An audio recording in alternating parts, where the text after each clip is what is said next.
bajaras la mano.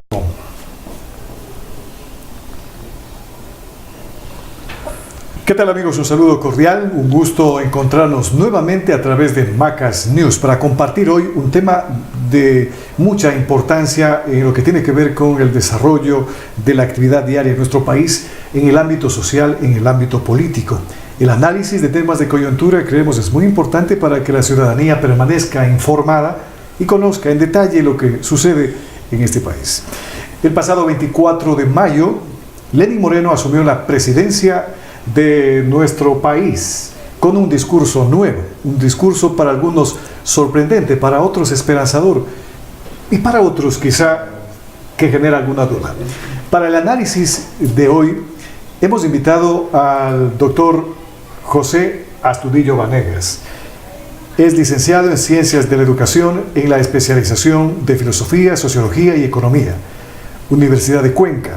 Posgrado en Ética Aplicada en la Universidad Católica de Lovaina, esto es en Bélgica. Magíster en Gestión de Redes Territoriales para el Desarrollo Sustentable por la Universidad Complutense de Madrid, España. Doctorado en Sociología y Antropología por la Universidad Complutense de Madrid. José, un gusto saludarte, doble gusto diría yo, un gran amigo, un compañero de las aulas de escuela y de colegio. Hoy tenerte aquí para mí es un gusto. Bienvenido a Macas News. Muchísimas gracias, Carlos, y un saludo grande a la audiencia de este programa tan interesante que me parece a nivel de las redes. Hoy más que nunca las redes sociales son uno de los mecanismos importantes en nuestra vida, ¿no?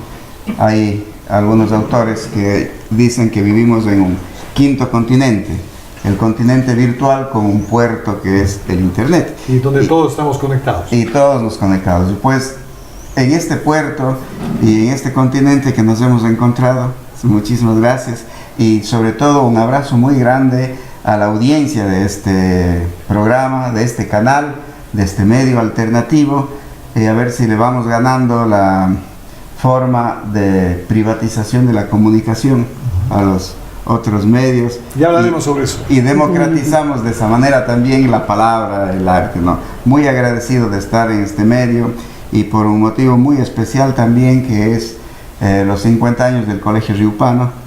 Este motivo ha hecho que muchos compañeros, muchos amigos nos volvamos a reencontrar. Es otro tema también vital, el tema del reencuentro humano. Gracias. Bienvenido a Macas News, este programa. José, me complace también saludar a la doctora Ana Cecilia Salazar Vintimilla. Es magíster en Investigación Participativa por la Universidad Complutense de Madrid, España. Posgrados en Psicología Organizacional por la Universidad Católica de Lovaina, Bélgica. Diplomado superior en Gestión Universitaria en la Universidad de Cuenca, Ecuador. Investigadora del Programa de Acompañamiento Organizacional al Desarrollo Acordes de la Universidad de Cuenca. Gracias por estar con nosotros, doctora, qué gusto recibirla. Muchísimas gracias también, gracias por esta oportunidad y la invitación de ser parte de esta iniciativa tan interesante que están haciendo ustedes a través de las redes News, Macas, ¿no? News. Y entonces, a las órdenes para esta conversación y vamos a aprovechar el tiempo. Bueno, hoy queremos analizar el momento histórico, político, social que vive el país. Yo creo que vivimos un momento difícil que necesita un análisis sesudo y sobre todo claridad para salir adelante. En ese contexto, José, yo quisiera tu primera opinión. El discurso de Lenín Moreno el 24 de mayo, un discurso que para muchos nos sorprendió. ¿Cuál es tu lectura? Bueno, yo creo que el discurso de Lenín Moreno sobre todo generó expectativas. Y parece ser que ese fue el leitmotiv del discurso, es decir, creo que estuvo preparado para la generación de expectativa, porque estamos saliendo de un ejercicio de Rafael Correa, donde el discurso tenía mucha fuerza, un discurso populista. Confrontador, evidentemente con los medios de comunicación, con la oposición, pero un discurso populista con bastante fuerza, es decir, con ciertas obras, con ciertos beneficios sociales a la colectividad, al pueblo, y su discurso estaba basado efectivamente en esas obras de beneficencia social. en tal sentido que no era un discurso, digamos que, falso, sino era un discurso sobredimensionado, es decir, un sobredimensionamiento de lo que da de las obras, pero tiene de dónde agarrarse para hacer el discurso. ¿Y ese sobredimensionamiento viene de la mano de la propaganda gubernamental? Claro, porque es uno de los gobiernos, creo yo, en América Latina, de los que más ha utilizado y creo que ha inaugurado en tantos años un populismo sobre todo sustentado en el marketing político. Esta nueva forma en el mundo de convencer a la población. Crear en el imaginario colectivo una fantasía que podría ser basada en una pequeña realidad. Claro, es una fantasía. Ahora, también no solamente una fantasía porque ayuda a cumplir ciertas expectativas. Yo siempre he mantenido que el presidente Rafael Correa y la Revolución Ciudadana tuvo una oportunidad enorme, digo oportunidad desgraciadamente, porque el país vivía una situación todavía de colonia, es decir, tener empleadas domésticas en el país con condiciones de esclavitud, digámoslo con palabras morochas, de semi-esclavitud, este trabajo puestas adentro, por ejemplo, ¿sí? O tener un país como Ecuador, Bolivia, Perú, todos estos países en donde los derechos laborales no tenían ningún respeto, donde las clases dominantes, la oligarquía, era y todavía sigue siendo una oligarquía ociosa. ¿Se puede decir que Correa entonces reivindicó el derecho de los trabajadores? No reivindica el derecho de los trabajadores, sino coge un país con demasiadas injusticias y le da apenas 4 cosas y uno cree que con eso ya está recibiendo todo. Es como si en una hacienda fuera un buen mayordomo. O a un niño darle 4 caramelos para que no llore. Claro, o sea, tú en una hacienda le envías un buen mayordomo que no sea tan fuerte como el anterior, tan explotador, tan duro, pero la hacienda sigue siendo del dueño y los productos siguen por allí, entonces. Y en este sentido creo que el discurso de Lenín Moreno genera expectativa. ¿Sí? Doctora Ana Cecilia Salazar, ¿usted cree que fue un discurso hecho, como lo dice José, para generar expectativa? Y eso me lleva a un temor. Si fue hecho para la ocasión, ¿puede ser un discurso que pueda realizarse en la realidad, en el acontecer diario, en la aspiración de la gente? Bueno, creo que el discurso de Lenín Moreno el 24 de mayo fue muy interesante porque sigue siendo una obra maestra de lo que significa este equipo de comunicación que el régimen de la Revolución Ciudadana desarrolló durante los 10 años del gobierno de Rafael Correa. Y es excelente en el sentido de que nos convenció a mucha gente, sobre todo a la gente que está fuera del país, de que en el Ecuador estaba sucediendo un milagro, el milagro ecuatoriano. Y claro, al interior del país también la magnificencia de las obras, de las políticas públicas, de la política social, era de pantalla, era de propaganda, era de publicidad, con una publicidad que además incluía elementos como la afectividad, la emocionalidad, la relación de cariño entre este pueblo ávido de lo que significa esta asistencia, este padre bondadoso, ¿no es cierto? En la misma línea yo creo que los estudiosos del equipo del partido Alianza País les recomendaron a Lenín Moreno que y a este momento que cuenta con cerca del 50% de los votos, había que hacer un discurso que tuviera la aprobación de los otros, ¿sí? De aquellos que no votaron por él. Es decir, decirle a la gente lo que quería escuchar. Quería escuchar, exactamente. En ese sentido, ¿no es cierto?, a mí me pareció un discurso pletórico de frases hechas, llenas de referencias y de autores a los cuales él se refería y que son efectivamente frases de famosos que dan cuenta de las expectativas, de la esperanza, de lo que podría ser, ¿no es cierto?, el futuro, pero también el cambio. Ahí habían muchos elementos de expectativa para un giro a lo que había sido aquellas decepciones, aquellas frustraciones con Rafael Correa. Hacerle otra pregunta, entonces. Si es que es un discurso creado para la ocasión, ¿cree usted que se lo puede hacer realidad? Bueno, creo que el proceso de transición aún no acaba. ¿Sí? A mí me parece que el equipo de Lenín Moreno, ¿no es cierto?, está recién reconociendo un terreno, y un terreno que a mí me parece que es un terreno minado o pantanoso, porque tiene que ver dónde pisa, ¿no es cierto? Pero Correa dijo que le dejaba la mesa servida. Bueno, él habló de un superávit de 1.300 millones de dólares, pero eso es justamente lo que se habla en cuanto al manejo del discurso. Mientras hay un anuncio de que hay un superávit de 1.600.000 dólares, ¿no es cierto?, hay una deuda de cerca de 40.000 millones de dólares. Y hemos generado bonos recién, hace 2 días, por 2.000 millones de dólares. Por 2.000 millones de dólares. Entonces, este giro, ¿no es cierto?, hacia lo que significaría una imagen más cercana, más de escucha, más de diálogo, más de tendida de mano, ¿no es cierto?, todavía es un proceso de transición que genera demasiadas incertidumbres, y creo que aquí es donde viene justamente la oportunidad de oro que puede tener Lenín Moreno, cuando todo el mundo estuvo esperando que el 1 de junio se destaparan los telones de Odebrecht y de la Fiscalía de Brasil y de todo este proceso que generó tanto ruido durante las elecciones. Y para mí, yo creo que es el momento en el que se van a decantar realmente las posibilidades de concreción del discurso. Vamos con eso.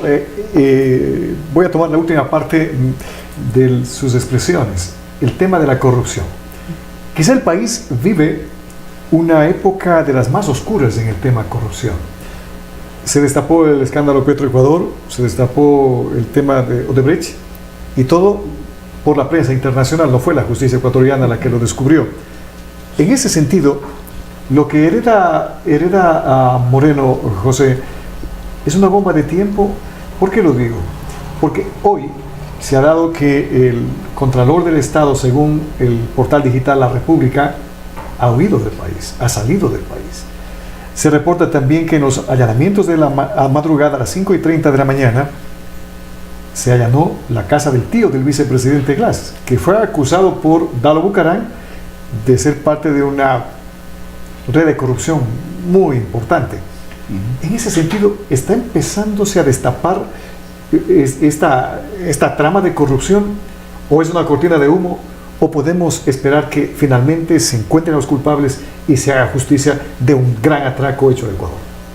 Yo creo que ahí hay una deuda en el tema de la corrupción, porque el tema de la corrupción es un elemento histórico.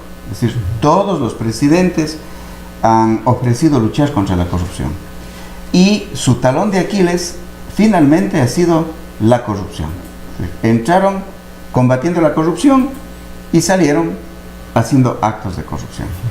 Y esa fue una de las cosas más importantes en el ofrecimiento del presidente Rafael Correa. No nos olvidemos. Manos limpias. Claro, manos limpias, corazones ardientes, ¿no es cierto? Mentes lúcidas, es decir, transparencia. No hay que olvidar que la ganancia de Rafael Correa y del presidente y de todo el partido, entre algunas de las cosas, es al cansancio de la gente por la corrupción. El país estaba harto de tener presidentes fusibles, evidentemente, que no lograban sostener su palabra. Entonces, durante todo este mandato, ese tema no ha sido eliminado. Es más, creo yo que se comenzó a consolidar una cultura que se decía un poco hacia adentro: el que roba hace obra. Entonces, eso lo escuchamos en todo lado. El pueblo dice, no importa que haya robado, lo importante es que haya hecho obra. Entonces, si hay alguna autoridad que encima muestra la obra, pues socialmente se valida la corrupción. No importa que robe, porque ahí está la obra. A mí me comenzó a asustar porque este eslogan comenzaba ya a ser casi una cultura para la gente.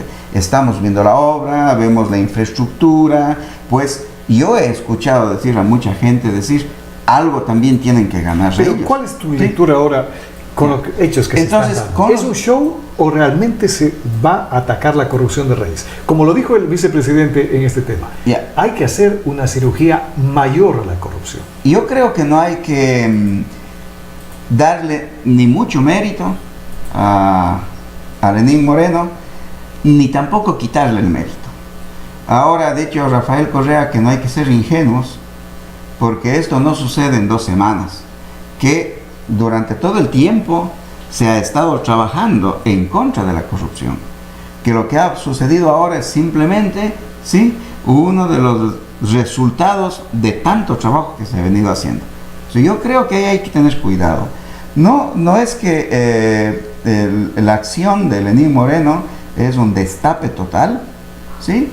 Tiene su mérito. El mérito es haber hecho que se investiguen, tiene esa oportunidad en este momento. Es que además no había otra opción, es un clamor de la gente. Sí, todavía no está en las grandes investigaciones, pero al menos ha dicho que la Fiscalía, que la Contraloría, que la Justicia investigue. Pero aquí falta un ingrediente principal. El presidente en campaña ofreció que se integraría a las Naciones Unidas en una gran comisión para investigar la corrupción. Ahora, y la pregunta para terminar este tema, se ha conformado una comisión que ha sido anunciada por el presidente Moreno. 13 me parece que son, de los 13, 7 son exfuncionarios del gobierno de Correa. ¿Es posible que esta comisión haga un buen trabajo como se debe hacer? Yo creo que allí falta voluntad, porque no nos olvidemos que conforma esta comisión sobre una de las comisiones mejores que ha tenido el país. Es decir, sobre la comisión en la que estuvo Espinosa, en la que estuvo el padre Fernando Vega, Rodríguez Robalino, una señora esta que tantos años de lucho, Julio César Trujillo. Es decir, si hay una reserva ética, moral en este país, son ellos. Ellos deberían conformar una comisión sin considerar esta comisión que es ciudadana, no es oficial, porque la corrupción se investiga fundamentalmente con participación ciudadana, y la participación ciudadana viene desde los espacios no formales. Entonces, la voluntad de la autoridad es evidentemente respetar y escuchar a la ciudadanía. La comisión que se ha conformado no respeta mayormente lo que ya está en y no genera confianza. Y entonces, claro, hay que esperar, todavía hay que darle un voto de confianza, pero de entrada ya vemos que no hay la voluntad de respetar lo que la ciudadanía está haciendo. Esto hubiese sido un primer acto importante, es decir, consultar con esta comisión, integrar a esta comisión, ¿sí?, en una comisión mayor en el país para investigar el tema de la corrupción. Pero en este caso Moreno tiene que afrontar muchas cosas y en varios frentes. Anunciar un cambio de estilo. Pero en el tema internacional, doctora, quisiera su criterio. Hay otro asunto que me parece también es una piedra en el zapato para el presidente Moreno. El caso de Julian Assange. Moreno lo acusa y dice es un hacker.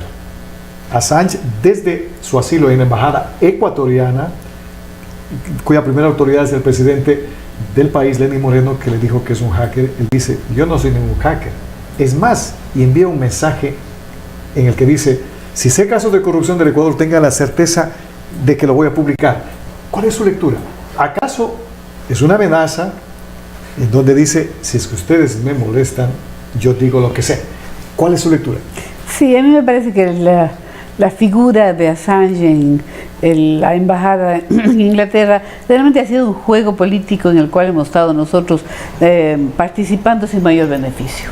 O sea, no tiene ningún sentido el habernos dado la imagen de que somos los salvadores de alguna persona que se siente perseguida por la violación de sus derechos humanos sin mayores argumentos, digamos así.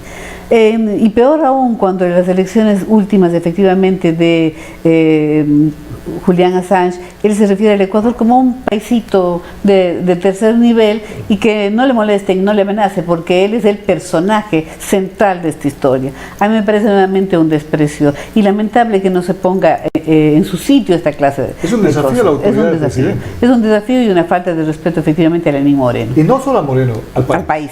Al país, por supuesto que sí. Ahora, en la política internacional todavía hay muchas cosas que ver, porque creo que muchas de las políticas que se han llevado adelante a nivel internacional no dan cuenta de que en el país se haya posicionado de una manera relevante, digamos, para incidir en la vida interna del país. Las embajadas, los consulados siguen sometiéndose a lo que fue la política desde la presidencia de Correa, es decir, cumpliendo unas reglas, unas normas desde este hiperpresidencialismo que acabamos de vivir y que todavía no dan, digamos, muestras de que existe ahí gente que no es que ha desarrollado una carrera diplomática, sino más bien son los allegados, los cercanos, los amigos del partido de gobierno. Es un proceso la política internacional del país no ha sido de las mejores. No ha sido de las mejores. Ahora, mucha gente tiene expectativa por lo que pueda hacer la Cancillería actual. Entiendo que María Fernanda Espinosa está al frente de esto. Ahí hay experiencia porque ella fue anteriormente canciller ante la ONU y bueno, hay algunas figuras del gobierno de Lenin que la gente está esperando a ver qué posiciones toman. Entre esas justamente las de María Fernanda Espinosa. Y en ese tema, permítame hacer otra pregunta. María Fernanda Espinosa y otros ministros, como lo dijimos antes, ya son exfuncionarios del gobierno de Correa, un estilo confrontador que difiere de lo que ha anunciado el presidente Moreno, un estilo de diálogo. Él ha dicho, yo soy el presidente de todos, yo voy a dialogar con todos, con los que votaron por mí y con los que no votaron por mí. Tengo la obligación de escucharlos. Ahora, ¿cómo se entiende que un presidente que viene con un nuevo estilo tenga colaboradores que sirvieron otro estilo? ¿Acaso este es un gabinete de transición para suavizar el cambio y llegará enero y dirán, señores, gracias, vamos con mi gente? Sí, bueno, yo estoy convencida que la primera batalla que va a librar este gobierno, la gestión de Lenín Moreno, es al interior de su propio partido político. No es con la oposición. La oposición está expectante. Primero, la oposición de derecha creo que se siente de alguna manera no defraudada en la medida en que los sectores poderosos, ¿no es cierto?, tienen alguna representatividad en el gabinete de Lenín. Es decir, el ministro de Economía, el ministro de Finanzas, del Banco Central, siguen siendo representativos a los intereses de la gente de los bancos, de los exportadores, de los importadores. Y por el lado de la oposición de izquierda, pues después de 10 años de miedo, de persecución, de difamación, esta desmovilización en la que ha caído la izquierda, ¿no es cierto?, ha hecho que necesitemos un tiempo. Yo creo que se va a necesitar un tiempo de rearticulación para poder ganar fuerza. Solo para terminar la idea. Por eso la primera batalla que va a tener el régimen de Lenín Moreno es al interior de su propio partido. Las fuerzas correístas van a tener que efectivamente, ¿no es cierto?, jugar si hay un espacio de conducción del proceso. ¿Quién va a conducir el proceso? Un estilo, como usted lo señala bien, confrontador, impositivo, que son justamente aquellos que son incondicionales al presidente Correa, o aquellos que apuntaron un poco por la posibilidad de la llegada de Lenín, que tuvo muchísimo problema por llegar, porque el candidato para la presidencia no era Lenín, era Glass, ¿sí?, que de alguna manera se impuso esa vicepresidencia. La confrontación inicial va a ser al interior del partido, ¿no es cierto?, y por eso este gabinete sí es un gabinete, como normalmente es, de fusibles, de transición, que va a ser dentro de poco cambiado.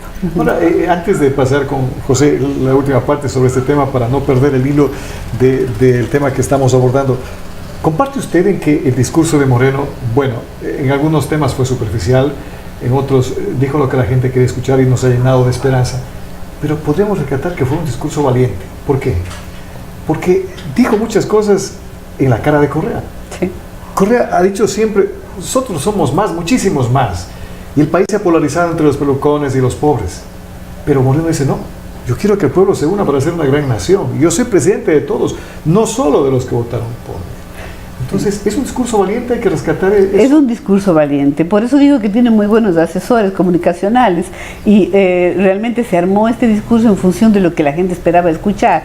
Tanta gente que quería escuchar por ejemplo, que se le mermara las posibilidades de todo lo que eran los sectores estratégicos a Glass, porque es el que más sospechas tiene, ¿no es cierto? El que más sospechas despierta, efectivamente. Pero además muchas de las otras frases, ¿no? De humildad, si se quiere, ¿no? Yo no soy Lenin el grande, soy el pequeño, el que estoy aquí. Y eso dice mucho en comunicación. Dice muchísimo en comunicación. Y una de las frases que a mí me impactó fue cuando dijo que no hay problema de que un pueblo se ría de su presidente, sino que lo terrible sería que el presidente se ría de su pueblo. Eso me obliga a quedarme otra vez con usted en este tema. ¿Por qué? Porque es un cambio de estilo radical. Mire que con Correa, cuando alguien le decía algo que no le gustaba, se bajaba a él y lo confrontaba en la calle o donde sea.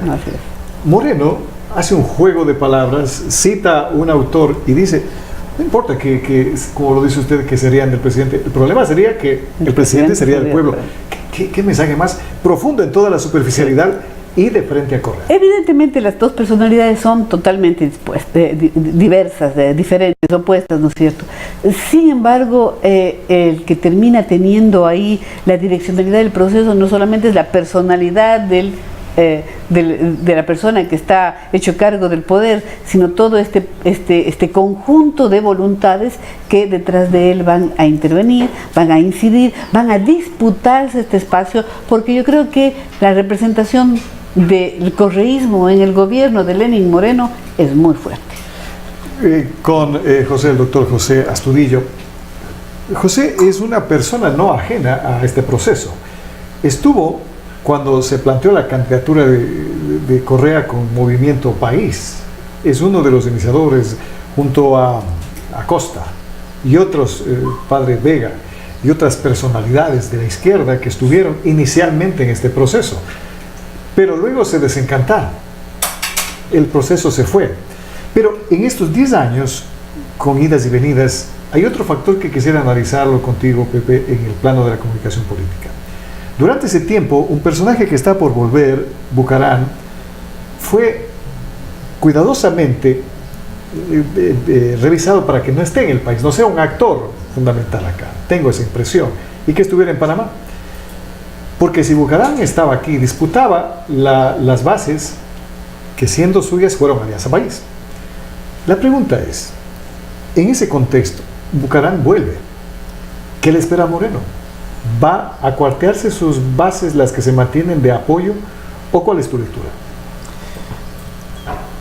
Creo que con el expresidente Correa tal vez hubiese tenido un poco más de oportunidad Bucaram, porque son dos estilos confrontativos, dos estilos mesiánicos. Ajá, sí, populistas. Claro, este es un populismo mesiánico que da a la gente lo que quiere, o que la gente espera de su líder. Entonces, el mesianismo no solamente a nivel político y en comunicación política funciona solo con obras, con bienes materiales, funciona también con imaginarios políticos de defensa. Por ejemplo, el hecho de Bucaram de ser el líder de los pobres, ¿sí?, le hace que efectivamente sea el defensor de. Y el hecho de que Correa haya dividido la población, tratándoles de pelucones, seguramente con muchos pelucones de los que también comía, pero el hecho de insultar a los pelucones, de insultar al rico, evidentemente hace que la población, ¿sí?, sienta en ese líder alguien que le va a defender. No nos olvidemos que México tiene el santo enmascarado de plata, que Estados Unidos tiene a Superman, pero como nosotros estamos acá, al menos a Abdalá y después a Rafael Correa, ¿sí?, que son un poco en esos imaginarios los líderes que se posicionan frente a ese populismo. Son la encarnación de los sueños del claro, pueblo, ¿no? Lo que ve su voz interpretada por ellos. Ahora, lo que quisieran decir y no lo pueden hacer. Correcto. Comparto lo que tú acabas de decir. Son dos estilos confrontativos, Bucaram y Correa. Pero ahora, ¿cuál es tu lectura, Bucaram en Ecuador, en un gobierno que inicia de Lenín Moreno? Yo creo que Bucaram intentará recuperar sus bases perdidas, pero estas bases de Bucaram ya no están allí esperándole a él, ¿sí?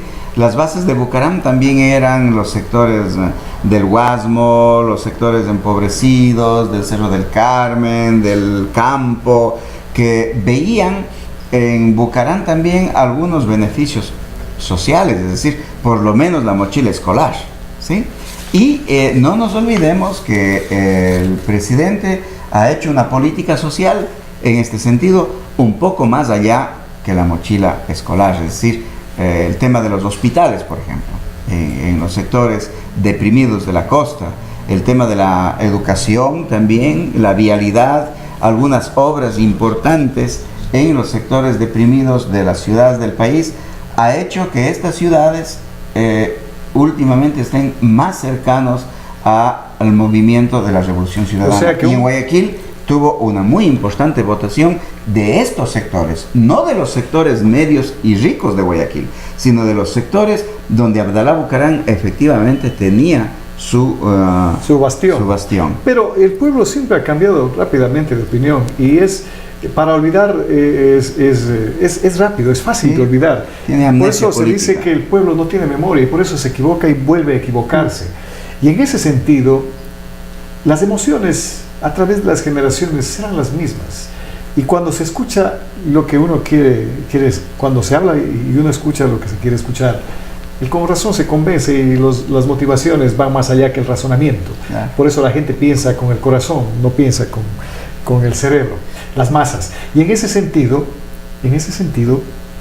podría tener la oportunidad Bucaram. Y podría ser un factor, y yo quisiera ir a esto, si puede ser un factor desestabilizador a la acción de Moreno. Yo no creo que va a llegar a ser un desestabilizador, ni creo que va a llegar a ser un competidor de la Revolución Ciudadana. No hablo de Lenín Moreno, porque yo creo que el Lenín Moreno obedece al correísmo. Y el correísmo es una institucionalidad, ¿sí? ¿Al correísmo o a Alianza País? Alianza País, que es esta tendencia de lo que denominamos el correísmo. Pero ¿no es cierto? Moreno ha dado muestras de que está distanciándose del correísmo. Sí, da muestras de distanciamiento, pero hay un aparato muy fuerte todavía, ¿sí? Ha dado muestras de distanciamiento incluso en términos económicos. Yo creo que si rescatamos del discurso de Moreno, por ejemplo, es la primera vez que escuché hablar a alguien de allí de que esta propuesta es una propuesta keynesiana. Todos hemos coincidido, muchos autores que hacemos estos análisis económicos hemos coincidido que esto no tiene nada que ver con socialismo, que no tiene nada que ver con buen vivir. El buen vivir se vació completamente, ese concepto tan hermoso de las culturas ancestrales, tan impresionante del movimiento indígena, quedó devaluado, quedó absolutamente vaciado, se recuperó en la Constitución, pero lo devaluaron en la práctica, y pues el tema del socialismo ha dado una pena increíble. El acercamiento o el anuncio de un crédito con el Banco Mundial rompe todo el proceso llevado por Correa, que decía que jamás con el imperio se iba a pedir un centavo. Lo que pasa es que tenían un discurso de socialismo, pero una práctica neoliberal. Capitalista, porque acercarse a los capitales chinos no tiene nada que ver con socialismo, tiene que ver con la punta del neoliberalismo, es decir, los capitales chinos son lo peor que puede existir en el mundo en el tema neoliberal. Ellos están en un consenso de commodities increíble en la economía, no respetan absolutamente nada del tema ambiental. El Fondo Monetario Internacional y el Banco Mundial, pues así como sus organismos para América Latina, como el Banco Interamericano de Desarrollo, al menos escuchan algunas reuniones que se realizan en la ONU, y pues ellos mismos han sido los promotores, por ejemplo, del capitalismo verde, por ejemplo, del desarrollo sustentable, del informe Brundtland, de la sostenibilidad, de estar participando en los congresos, en los grandes encuentros donde se firman los acuerdos para bajar emisiones de contaminación ambiental, aunque a veces Estados Unidos lo ha hecho, no lo ha hecho, pero ha estado en ese ambiente. China ni siquiera se preocupa, ¿sí? Para China está el crecimiento económico a costa de a lo brutal, es decir, las fábricas de China ni siquiera pierden un tiempo de trabajo, este tiempo de trabajo que se explota en la fábrica. No, ellos tienen barcos fábrica, para que cuando viajan, ni siquiera en el barco se descanse. Y los obreros vienen trabajando. Pues los créditos de China, y ya nosotros los hemos podido ver, porque esto no es una especulación, una elucubración. Un crédito de China está vinculado a la tecnología de China y también a los trabajadores explotados de China. Los norteamericanos en tiempos anteriores mandaban también su tecnología y sus técnicos. No, acá los chinos traen sus técnicos y su clase explotada. Es decir, ni siquiera clase explotada podemos aportar nosotros.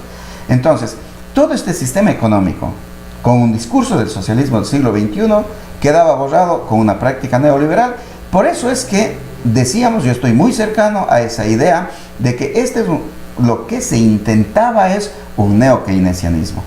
Y en el discurso de Lenín Moreno es la primera vez que escucho decirlo frontalmente. Me ha dado gusto admitir. Me ha dado gusto que lo admita, porque él además, como recuperó a muchos personajes, recuperó a Maynard Keynes, no solamente en el tema económico.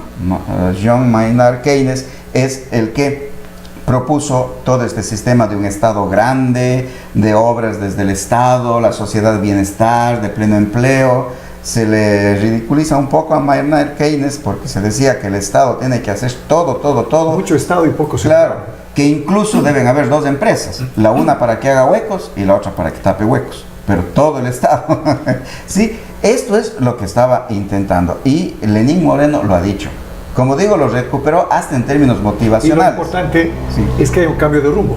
Ahora, doctora, continuando ya que estamos en el plano económico, el Ecuador durante los años de la Revolución Ciudadana basó su programa económico y el crecimiento en base al cambio de la matriz productiva.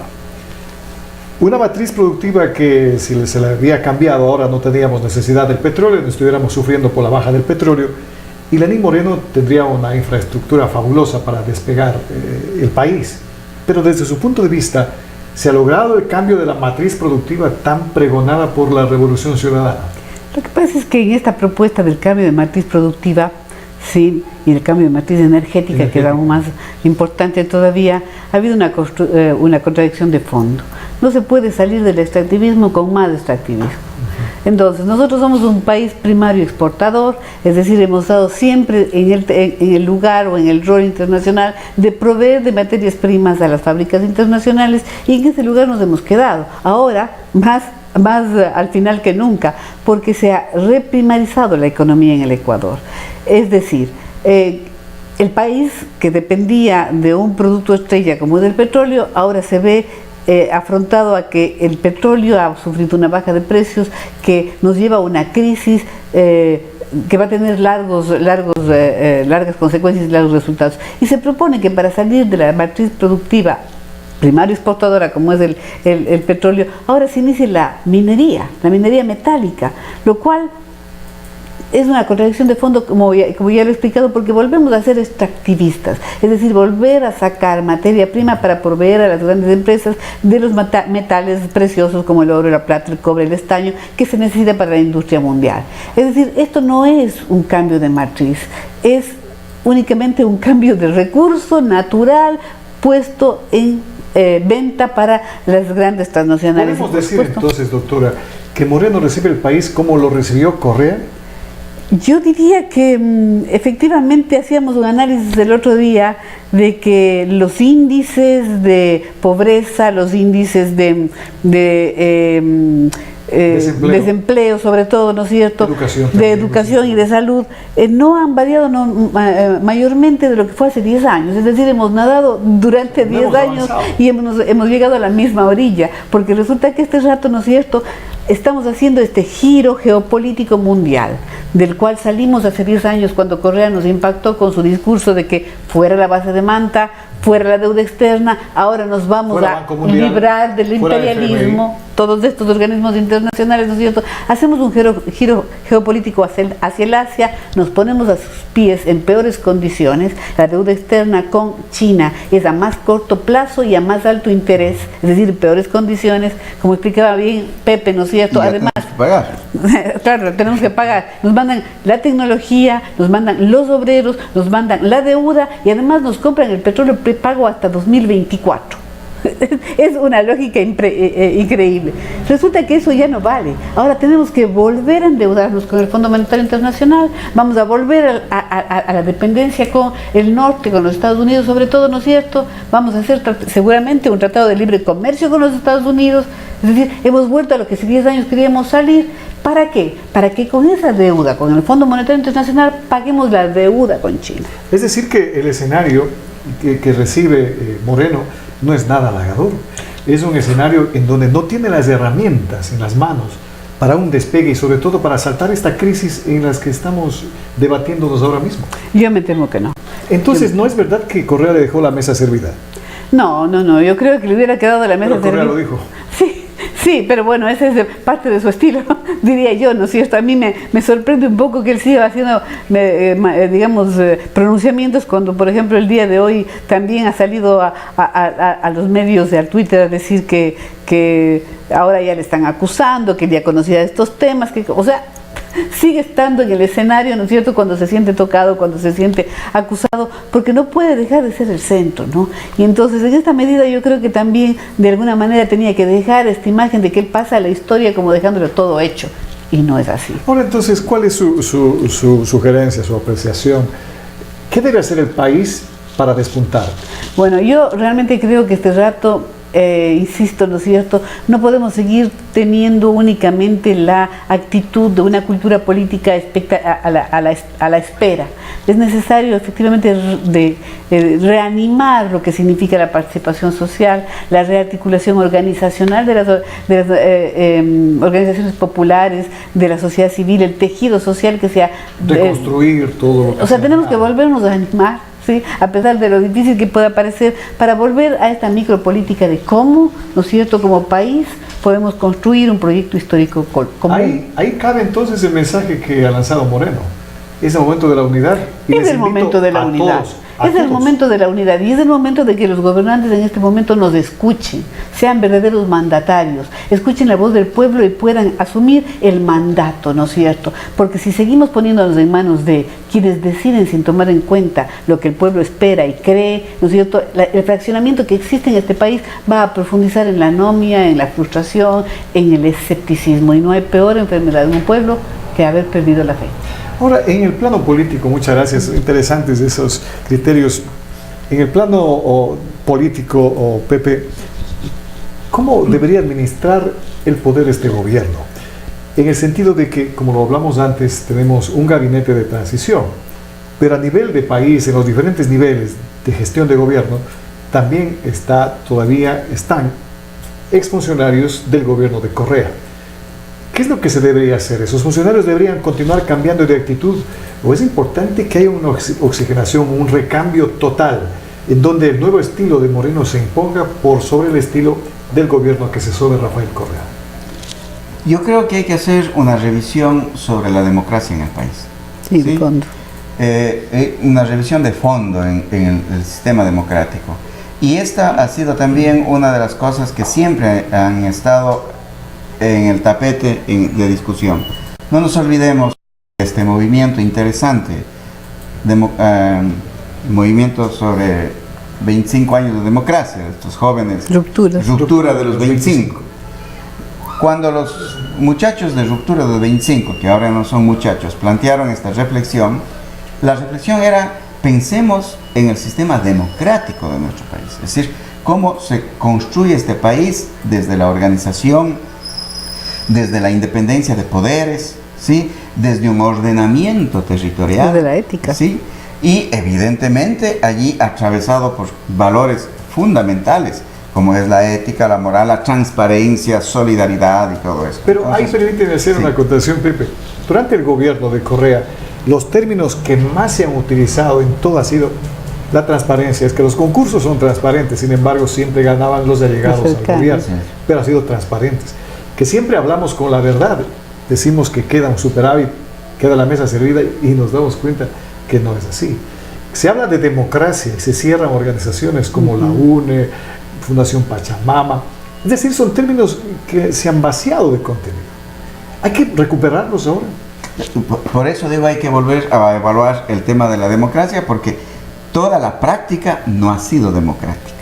O sea, pensábamos que esta quinta función, no quinto poder, sino quinta función de participación ciudadana, iba a ser el canal de la ciudadanía.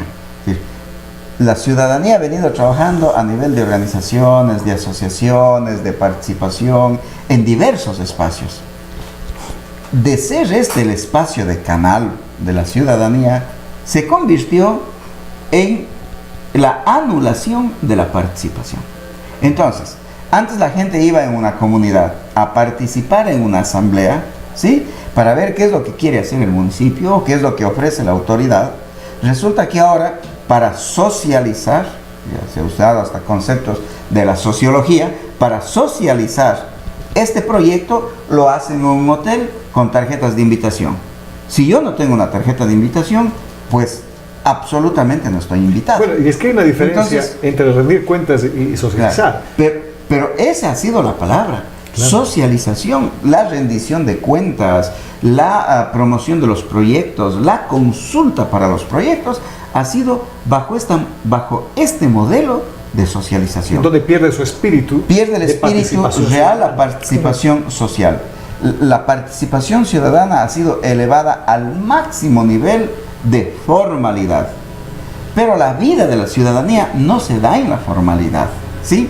O sea, por eso en los pueblos, sabes tú, hay un baile de gala en las fiestas de los pueblos. Siempre pensando en las fiestas. Hay un baile de gala y hay una fiesta popular. Al baile de gala van solo los que tienen tarjeta y pocos. A la fiesta popular va el pueblo general. Y eso desdice el concepto de democracia. Claro, de participación. Ahora todos estamos en una fiesta de gala, con tarjetas. No tenemos. El tema de la democracia ha sido efectivamente, nuevamente, vaciado de contenido, pero sobre todo hay una cantidad de mecanismos que no permite la participación. Pero yo creo que ese es el primer momento. ¿Ya? Primer momento de evaluación del sistema democrático y de los diversos formas de participación. Yo no sé si es que hay que oxigenar haciendo que entre gente nueva en su totalidad, ¿sí?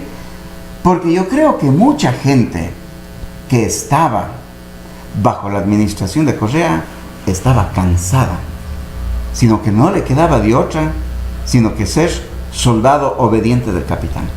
Porque ahí evidentemente que funcionaba esto, ¿sí? Donde manda capitán, no manda marinero. Y muchos marineros están a la expectativa de cambio de timón, de cambio de rumbo, para dar incluso mejor.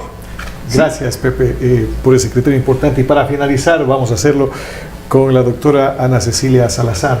Hemos hecho una exposición, un análisis del escenario actual, de cómo recibe Moreno los resultados del gobierno de la Revolución Ciudadana de estos 10 años de gestión.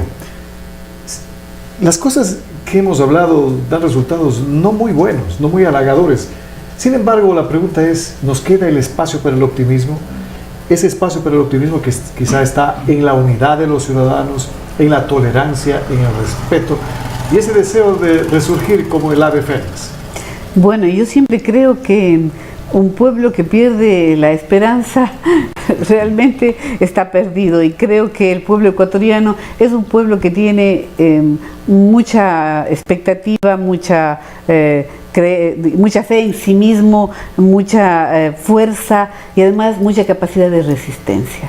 Y creo que esto es evidente sobre todo cuando en las comunidades campesinas, los sectores indígenas, los sectores populares, el pueblo sencillo, ¿no es cierto?, ha seguido adelante durante este periodo, ¿no es cierto?, con mucha dignidad. Yo creo que ha habido dignidad en la medida en que las organizaciones no han bajado el discurso en cuanto a sus derechos, a sus demandas, a lo que significa la defensa de su historia. Y por eso creo que hay que volver a la micropolítica, a la construcción de otra calidad de democracia, como decía el Pepe, en la medida en que siempre en la sociedad civil vamos a encontrar aquellas emergencias que nos van a seguir dando la posibilidad de construir. Y por eso creo que la esperanza es aún posible en este país. Creo que hay muchísima gente, hay muchísimos proyectos valiosos y tengo mucha esperanza sobre todo en los jóvenes. ¿Sí? Si bien las organizaciones tradicionales han estado siempre presentes y no han desaparecido del todo, creo que hay muchísima creatividad en la juventud y yo como maestra de universidad he puesto la esperanza en ellos. Y vamos a creer en la juventud. Y vamos a cerrar ya este conversatorio. ¿Con qué cámara estamos? Si me ubican. Con esa, ok, porque quiero dirigirme a nuestros seguidores. Queremos, ante todo, agradecerles por compartir su tiempo con nosotros. Creo que hoy hemos recibido criterios muy valiosos, un análisis muy interesante sobre la realidad económica, política, social del país, que es el resultado de 10 años de gestión del presidente Rafael Correa y la Revolución Ciudadana. ¿Cómo recibe el país Lenín Moreno? También lo hemos dado a conocer. Y ahora lo que nos queda es el compromiso de los ecuatorianos de empujar la barca y salir adelante. El compromiso también de que tenga un espacio para la esperanza el presidente Moreno, que viene con buenas intenciones como lo ha expresado. Y es importante que los ecuatorianos apoyemos esas buenas ideas, esas ideas de cambio, esas ideas de respeto al ser humano, esas ideas de fortalecimiento de la democracia, que esperamos vayan más allá de las palabras, que es lo más importante. Agradezco también a mi gran amigo José Estudillo, nos vemos a los 22 años acá en Macas.